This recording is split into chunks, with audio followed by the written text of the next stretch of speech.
Hello, friends.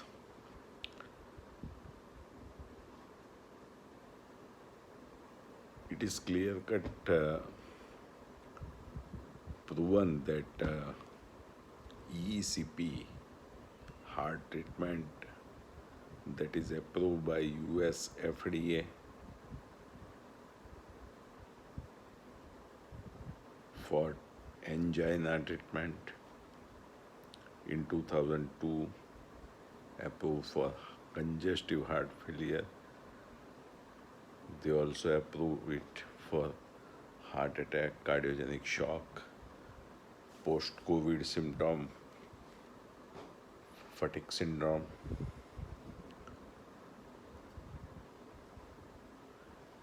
Then European FDA has also approved, Chinese FDA, Russian FDA, Indian FDA, whole world FDA has approved ECP, non-surgical natural bypass treatment. कोई ward cup नहीं, कोई radiation नहीं, कोई cut नहीं, कोई catheter शरीर में दाखिल नहीं करना है.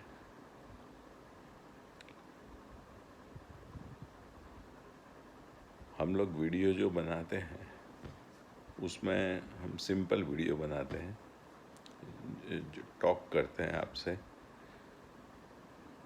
और कई लोग वीडियो को एडिशन में भेजते हैं, बैकयार्ड में पिक्चर बनाने के लिए. जैसे हमने बोला कि भाई आप लीला शाक भाजी और रेड फ्रूट्स और वेजिटेबल खाइए, तो पीछे एडिटिंग के लिए वो दूसरी जगह वीडियो एडिटर के पास भेजते हैं.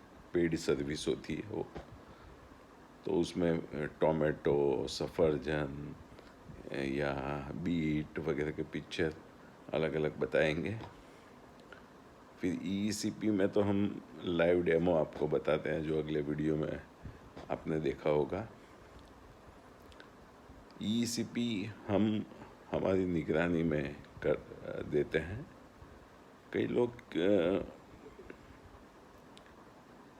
अपना फाइनेंशियल बैकअप का फ़ायदा उठा के, या एक ब्रांड बन गई हो तो उसका फ़ायदा उठा के नॉन मेडिकल पर्सन या दूसरे डॉक्टर्स को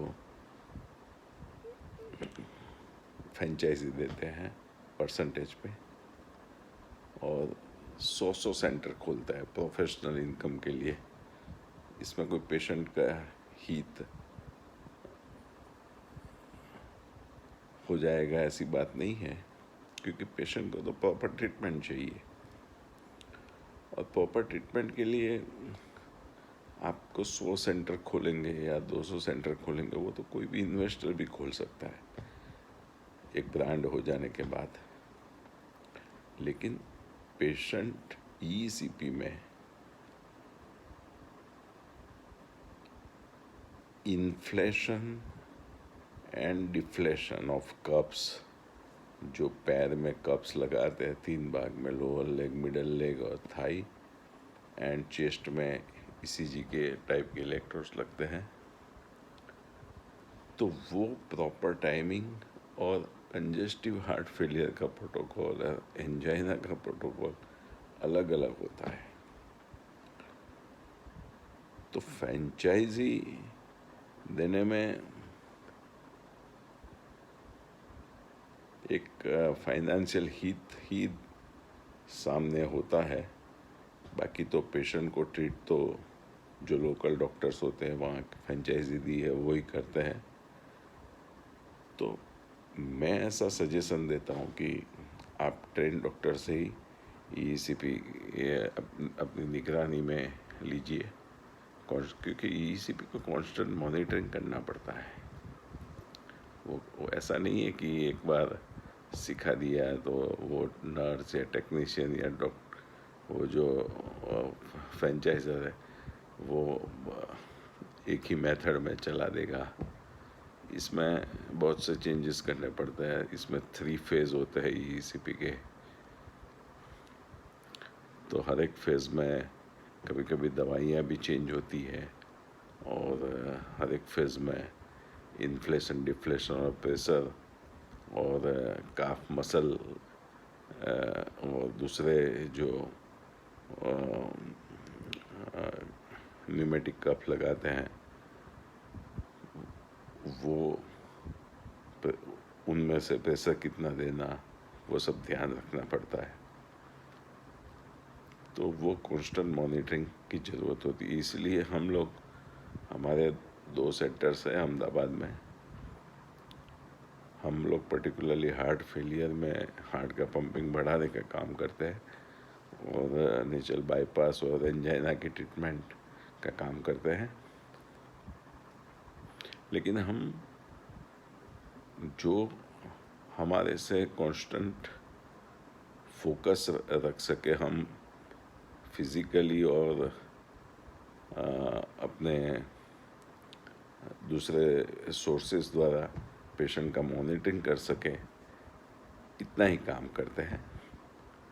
क्योंकि फाइनेंशियल इससे ज़्यादा पेशेंट की हेल्थ बहुत इम्पोर्टेंट है और पेशेंट को अच्छा रिजल्ट देना बहुत बहुत ज़रूरी होता है। एक बार नाम हो जाता है तो पेशेंट्स तो आते हैं, तो आप फिर और कमाने के लिए लोगों को फ्रेंचाइजी देते हैं, देते जा रहे हो, तो उसमें पेशेंट का हित नहीं रहता है। क्योंकि वहाँ लोकल डॉक्टर और वो जो स्टाफ एक बार सिखाया वो अपने हिसाब से ट्रीटमेंट देगा। तो मेन ईसीपी में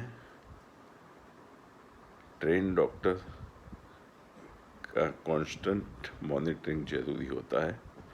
और ईसीपी बाईपास सर्जरी और एंजियोप्लास्टी से तो अच्छी है ही, इसमें तो कोई दो राय नहीं है। क्योंकि यूएस एफडी, यूरोपियन एफडी है अथवा चाइनीज़ रशियन एफडी ऐसे पास नहीं करते। लेकिन कार्डियोलॉजिस्ट और को तो उनका बिजनेस डिवाइड हो रहा है, बाईपास सर्जरी और एंजियोप्लास्टिक कम हो रही है, तो उनको तो आप पूछो तो वो तो ईसीपी के बारे में अच्छा बोलेंगे ही नहीं। बट इन रियल सेंस जो हार्ट की ट्रीटमेंट है वो रिवास्कुलराइजेशन की है और ईसीपी इसमें बराबर फिट बैठता है। वो वेरी साइंटिफिक है। जब हार्ट रिलैक्स होता है, पैर में से 50 मिलीसेकंड से प्रेशर आता है, हार्ट कॉन्ट्रैक्ट होता है, ऊपर से नीचे न्यूमेटिक कफ पैर में लूज होते हैं, तो ऐसे 1 कलाक की मिल्किंग प्रोसेस में vascular growth factors different types के, नाइट्रस ऑक्साइड, प्रोजेनाइटर सेल्स वगैरह सिक्रेट होते हैं। तो नई नई ट्यूब्स बनती है, कैपिलरीज बनती है, नई नई रक्तवाहिनियाँ बनती है ब्लॉकेज वाली आर्टरी के आसपास। ब्लॉकेज वाली आर्टरी भी डायलेट हो जाती है, सब आर्टरियाँ डायलेट होती है, डोरमेंट वेसल्स भी सीयर स्ट्रेस से खुल जाती है जो सुसुप्त अवस्था में सालों से पड़ी रहती है, लेकिन ईसीपी के बाद वो खुल जाती है। तो ईसीपी लेने का फ़ायदा ये है कि इतना कोलेटरलाइजेशन हो जाता है कि आप फ्यूचर में आपको कोई कार्डियक इवेंट हो भी जाए तो वो फैटल नहीं होती है। डॉक्टर जमुना दास करके एक यूएसए में है, फ्लोरिडा में है, वो इंटरनेशनल कार्डियोलॉजिस्ट है, लेकिन वो सालों से ईसीपी पे काम कर रहे हैं। And he said very good for ECP कि ECP develops so much collateralization, angiogenesis, arteriogenesis, that if you have any future mild events due to your lifestyle, inadequate lifestyle, that will not be fatal. And whole blood supply of the heart will be developed by new roots, new vessels. So whole heart will be rejuvenated. तो ECP train doctor से लेना और जो doctor जिसका brand बन गया है या फ्रेंचाइजी में आप मानते हो तो आप ले सकते हो, अदरवाइज ईसीपी पे कांस्टेंट मॉनिटरिंग करना ज़रूरी होता है। हमारा centre heart vascular care and advance ECP research centre Ahmedabad में 2 जगह पे काम करता है, तो हम लोग कांस्टेंट हार्ट फेलियर के पेशेंट्स का पंपिंग बढ़ाने का काम करते हैं, नेचुरल बाईपास का काम करते हैं, without surgery, without cuts, without radiation, और साथ में हेल्दी लाइफस्टाइल के लिए हम डाइटरी एडवाइस देते हैं, स्पेशल डाइटरी प्रोटोकॉल देते हैं, वॉकिंग की एडवाइस देते हैं। वो सब जगह पे हॉस्पिटल्स में भी वही, कोई भी प्रोसीजर कराओ आप, सब जगह पे लास्ट में तो बोलेंगे कि भाई you have to maintain your lifestyle healthy and you have to continue the medicines.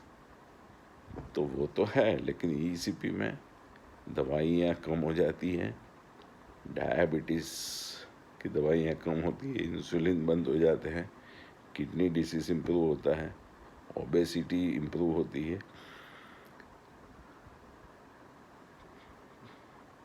Post Covid जो मायोकार्डाइटिस या वीक हार्ट हो गया उसमें फ़ायदा होता है, पोस्ट कोविड फटीग में फ़ायदा होता है। वो क्लिनिकल डॉक्यूमेंटेड क्लिनिकल स्टडी में प्रूवन हुआ है। That's why I'm taking that, saying that ECPs are really 20th century miracle treatment for heart disease, and that Dr. Abdul Kalam has said in the International Cardiology Conference in Mumbai that ECP will be milestone for heart treatment in 20th century. In spite in 70s bypass was ahead, 80s balloon angioplasty and stent was ahead, but in 20th century ECP will cross over all the uh, parameters and improvise whole heart and change the pattern of the treatment of the heart disease. Thank you very much.